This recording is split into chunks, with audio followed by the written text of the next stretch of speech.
औज़ुबिल्लाहि मिनश्शैतानिर्रजीम बिस्मिल्लाहिर्रहमानिर्रहीम अल्लाहुम्मा सल्लि अला मुहम्मद व आलि मुहम्मद वअज्जिल फ़रजहुम। अस्सलामु अलैकुम व रहमतुल्लाहि व बरकातुहू। लखनऊ स्टूडियो से आपका मेज़बान अतहर काज़मी एक बार फिर आपका खैर मक़दम करता है आपके पसंदीदा प्रोग्राम अहकाम इस्लामी में। हमारे साथ मौजूद हैं हजतुल इस्लाम वल मुस्लिमीन अली जनाब मौलाना मुस्तफ़ा अली ख़ान अदीबुल हिंदी साहब क़िबला। आइए इस्तक़बाल करते हैं और इस प्रोग्राम का आगाज़ करते हैं। अस्सलामु अलैकुम। अलैकुम अस्सलाम व रहमतुल्लाह। पिछले एपिसोड में वादा किया था हमने तमाम नाज़रीन के लिए कि हम निफाक़ के ऊपर बात करेंगे। मुनाफ़िक़त यकीनन वो चीज़ है कि जो दिखाई नहीं देती, इसको पहचानना भी बड़ा मुश्किल है, लेकिन कुछ ऐसी चीज़ें ज़रूर होंगी जिससे हमें मुनाफ़िक़ का चेहरा भी पता चल जाए और उसके तमाम वो करैक्टर हम तक पहुँच जाएँ, ताकि हमें पहचानने में भी आसानी हो और हम देख लें और बता दें कि वाकई ये वो मुनाफ़िक़ है। औज़ु बिल्लाहि मिनश्शैतानिर्रजीम बिस्मिल्लाहिर्रहमानिर्रहीम अल्हम्दुलिल्लाहि रब्बिल आलमीन व सल्लल्लाहु अला सय्यदिना मुहम्मद व आलिहि अत्तय्यबीन अत्ताहिरीन। जैसा कि आपने इशारा किया, निफाक़ का मतलब ही ये है कि सामने वाले की बात हमें पता ना चले, यानी हमारे ज़ाहिर में कुछ हो और बातिन में कुछ हो, और आपसे कहे कि मैं आपके साथ हूँ और पीठ पीछे आकर आपके ख़िलाफ़ अमल करे। आपसे बड़ा यानी समाज के ख़िलाफ़ या दीन के ख़िलाफ़ अमल करें। और अगर आप कुरान की तरफ इशारा हम करें तो कुरान में कुफ़ार और मिसाल के मुशरिकीन के सिलसिले में जहाँ बात हो रही, वहीं निफाक़ के सिलसिले में तफसीली बात हुई है। यानी कुरान ने जहाँ कुछ आयतों में, एक या दो आयत में कुफ़ार या मुशरिक के सिलसिले में बात की, वहाँ तकरीबन एक लगातार 8 या 9 आयतें मुसलसल मुनाफिकीन के सिलसिले में नाजिल, बल्कि एक पूरा सूरा मुनाफिकून के नाम से नाजिल कर दिया। इससे समझ में आता है कि निफाक़ एक बहुत ख़तरनाक चीज़ है। अच्छा, ख़तरनाक इस लिहाज से कि देखिए, काफिर हो या मुशरिक हो या आपका दुश्मन हो या मुल्हिद हो, बिलाखिर उसका मौक़िफ़ आपको मालूम है। वो चाहे दोस्त की हैसियत से सामने आए, चाहे दुश्मन की हैसियत से सामने आए, वो अपना मौक़िफ़ पे ज़ाहिर है, वो आपके दीन पर नहीं है और आपका खुला हुआ दुश्मन है और आपकी बात को मानता नहीं है। लिहाजा उससे किस तरह के मामला रख रहे हैं आपको आसानी से आप रिकमेंड कर सकते हैं। कहीं लकुम दीनकुम वलिय दीन आप कहेंगे, कहीं जिहाद करेंगे, कहीं तामुल करेंगे, कहीं जजिया लेंगे। जो हालात होंगे उस हिसाब से आप तामुल करके उसके साथ मामला तय कर लें, क्योंकि आपको मालूम है किससे डील कर रहे हैं और किस तरह से हमें डील करना है।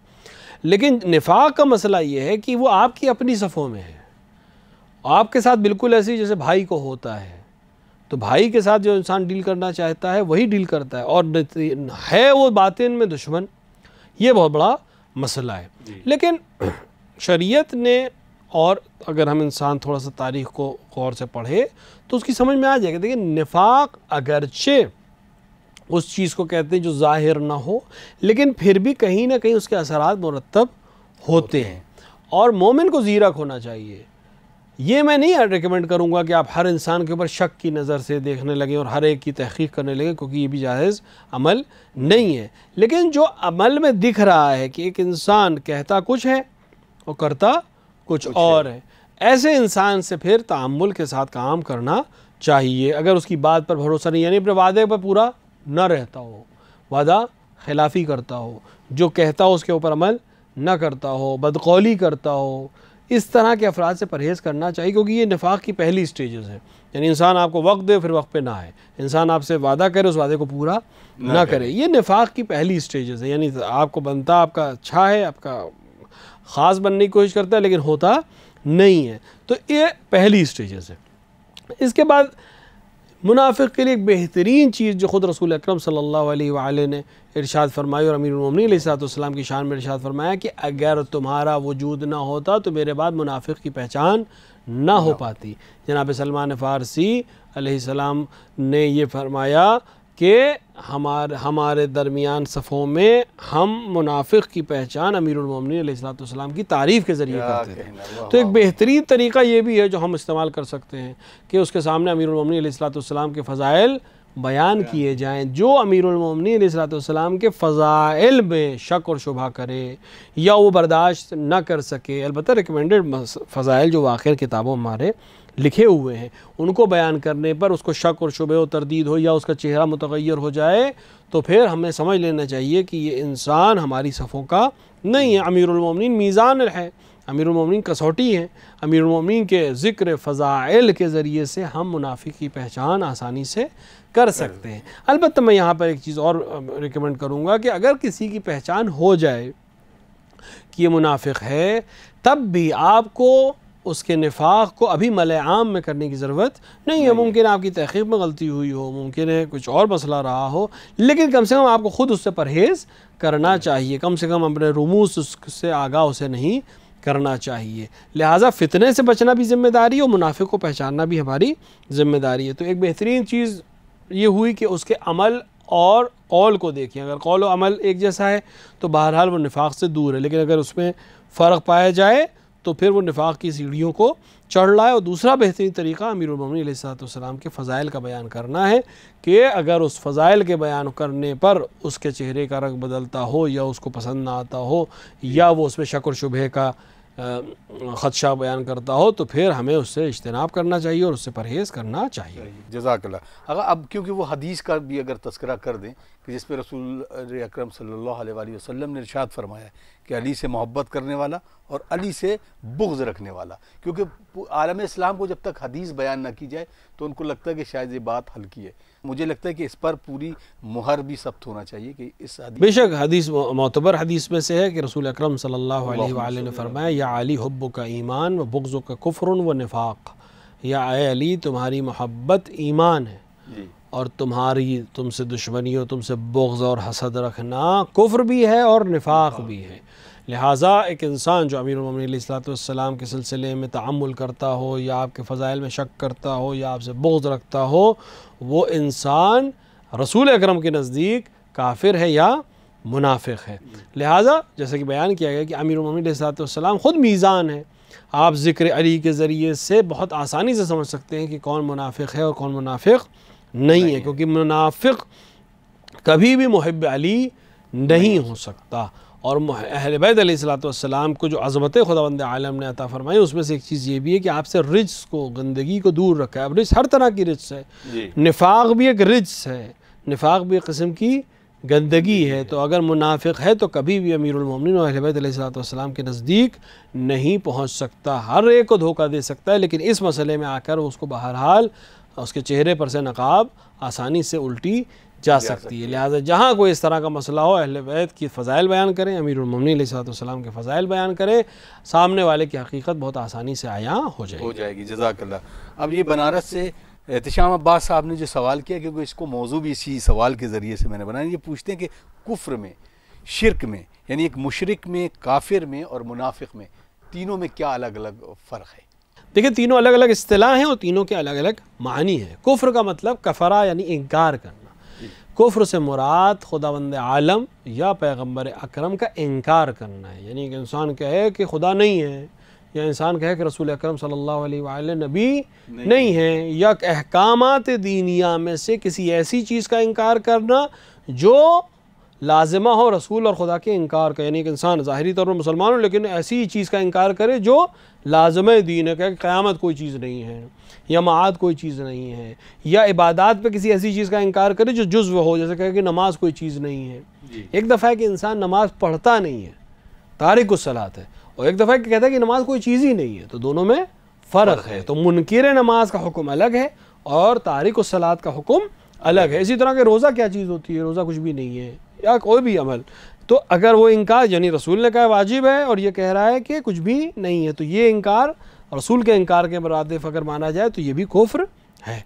तो कुफ्र से मुराद खुदा और रसूल का इनकार करना। इसके बाद दूसरी चीज़ आती है मुशरिक, शिरक।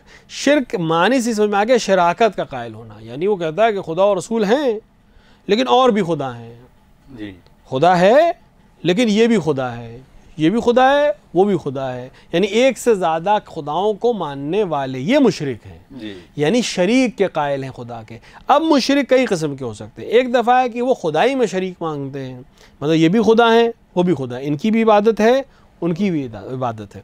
एक दफ़ा है कि वो इबादत नहीं करते लेकिन अमली तौर पर उन्हीं को फॉलो करते हैं। मिसाल के तौर पर एक इंसान अपने हवा और हवस का शिकार है, तो ये भी एक हद तक शिरक की तरफ मुब्तला हो रहा था। अलबत्ता हुक्म इस्लामी में वो ना मुशरिक है ना काफिर है, लेकिन तकरीबन मुशरिक के दर्जे पे आ जाएगा अगर वो हवा और हवस का शिकार है और खुदा के अहकामात को हवा और हवस के ऊपर फ़िदा कर देता हो, तो इसको भी परहेज़ करना चाहिए।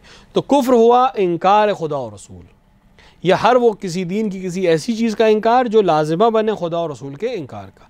शिरक का मतलब है शरीक कायल होना, यानी खुदा की बंदे तौहीद, मैंने कभी किसी वक्त तौहीद के ऊपर हमने बहस की थी। तौहीद के 3 स्टेजेस हैं बड़ी बड़ी, तौहीद ज़ाती, तौहीद सिफ़ाती और तौहीद अफ़ाली। यानी खुदा अपनी ज़ात में एक है, खुदा अपने सिफ़ात में एक है और खुदा अपने अफ़ाल में भी अकेला है, उसे किसी का मोहताज नहीं कहा है।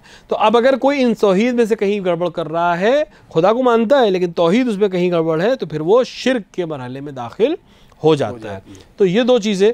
तीसरी चीज़ है निफाक, जिस पर अभी हमने बहस ही की कि निफाक से मुराद ये कि इंसान ज़ाहिर में कुछ हो और बातिन में कुछ और हो, जो कहे उस पर अमल ना करे। ज़ाहिर में कहे कि मैं मुसलमान हूँ, अल्लाह को मानता हूँ, और बातिन में दूसरों से जाकर कहे कि मैं मुसलमान नहीं हूँ, मैं तो दूसरों को बेवकूफ़ बना रहा था या मजाक कर रहा हूँ, जैसा कि कुरान में इशारा हुआ है।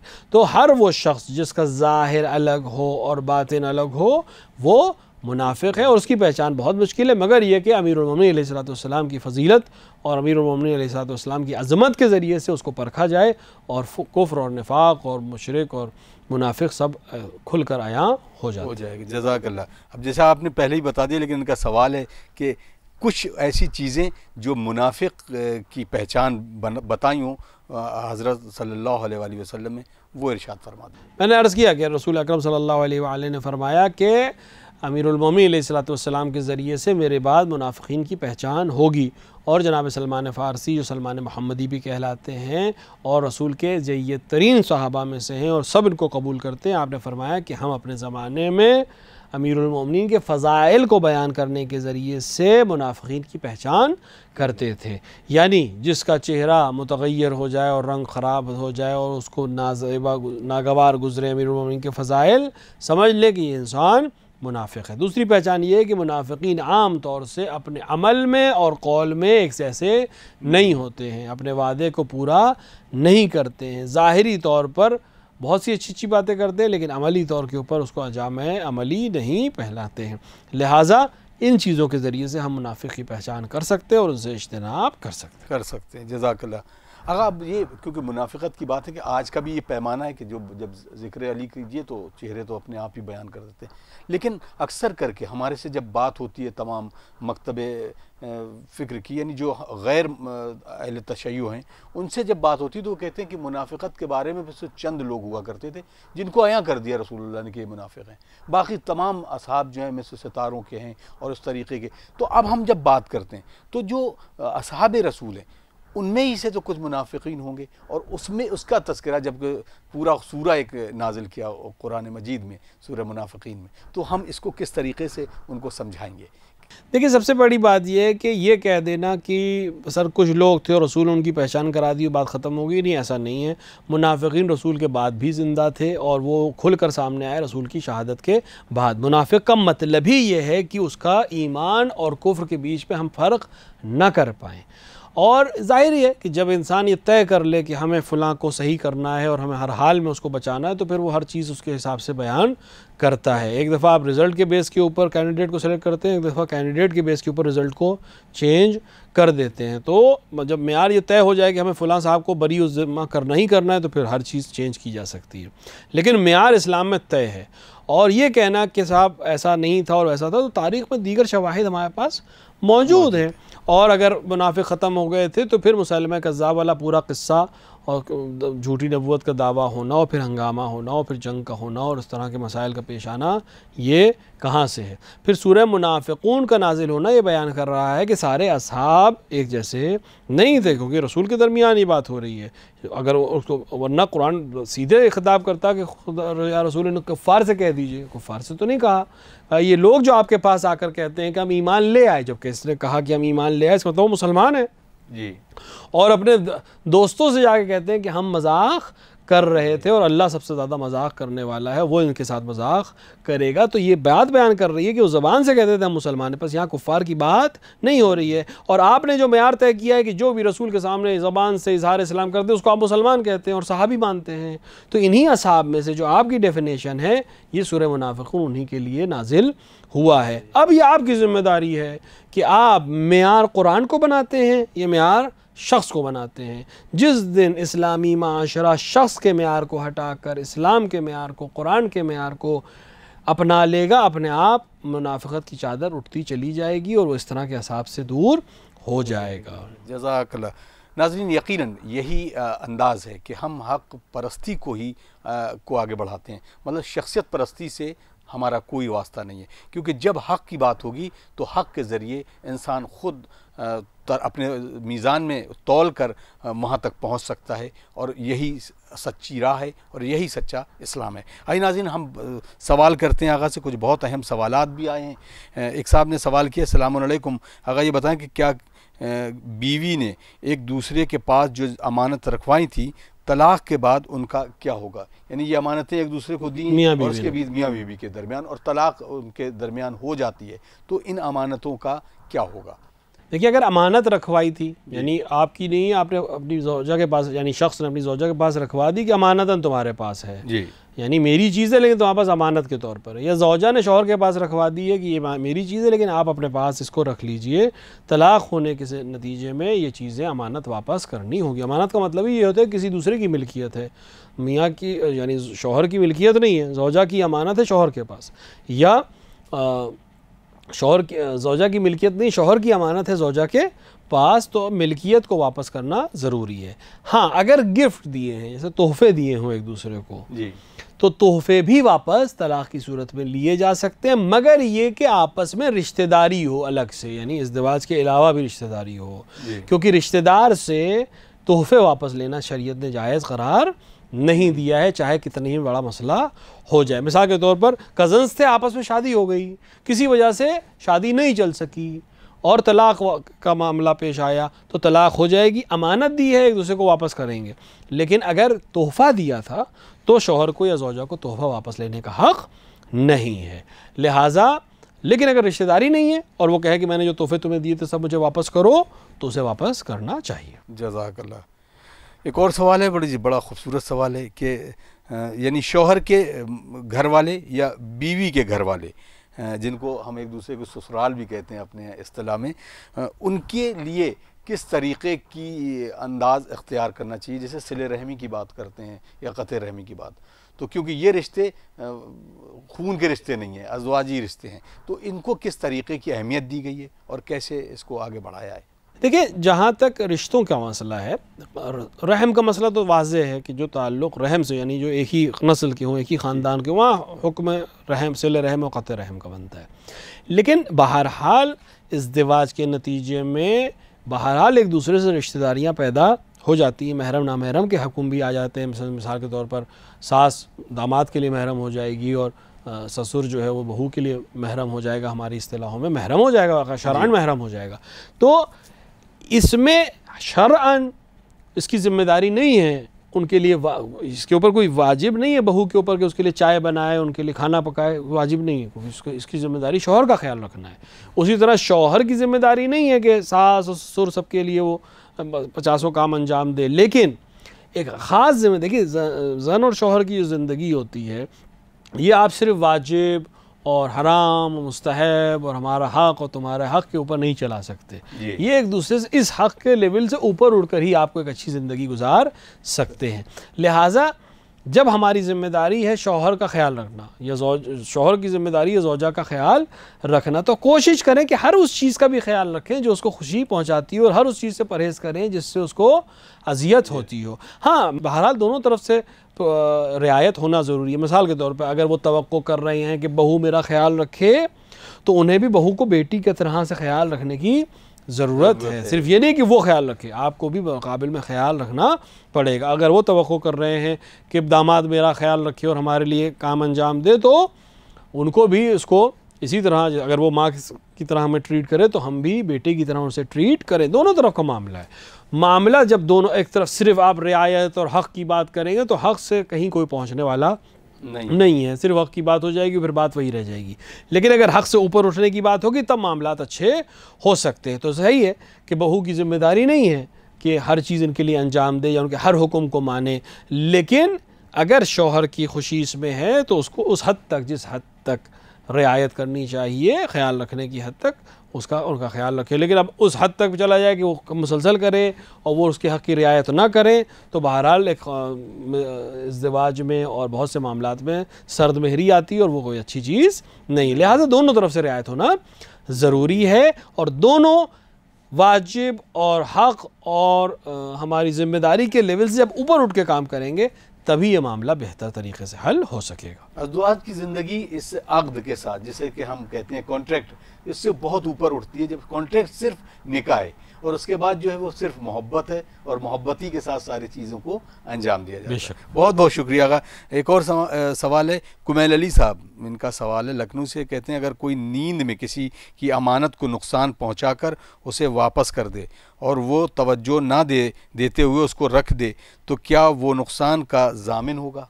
बिल्कुल, अगर कोई इंसान किसी चीज़ की किसी अमानत को रखता है और उसको नुकसान पहुंचाता है तो अगरचे सामने वाले को पता ना चले फिर भी वो उसका ज़ामिन रहेगा। हाँ, अगर वो उसको पता चले और बाद में कुछ ना कहे तो इसके तलब ना करे तो कोई मसला नहीं है, लेकिन अगर इसने नुकसान पहुंचाया है और सामने वाला मुतवज्जे नहीं है तब भी इसके ऊपर ज़मानत है और इसको उस ज़मानत को अदा करना चाहिए। जज़ाकल्लाह।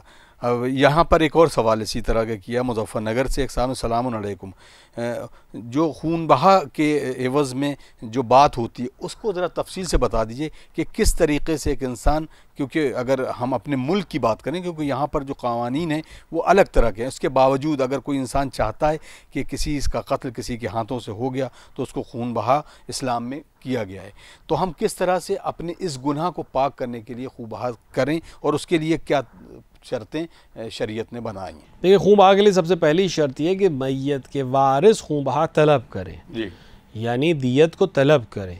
एक दफ़ा है कि वो दियत मांगते ही नहीं है, यानी वो हद को जारी करने की बात करते हैं। अलबत्ता बहुत से ममालिक ऐसे हैं जहाँ हद जारी नहीं हो पाएगी क्योंकि शरई क़वानीन मौजूद नहीं है, लेकिन अगर फिर भी अपने मुल्क के क़वानीन के ज़रिए से वो हद जारी करवा सकते हो तो अगर वो हद जारी करवा दें और वो खून बहा लेने को तैयार ना हो तो हद ही जारी होगी। लेकिन अगर वो तैयार हो जाएं, यानी वो कहें कि हम आपके ऊपर हद जारी नहीं करवाएंगे लेकिन हमें खून बहा चाहिए, तो खून बहा तय है।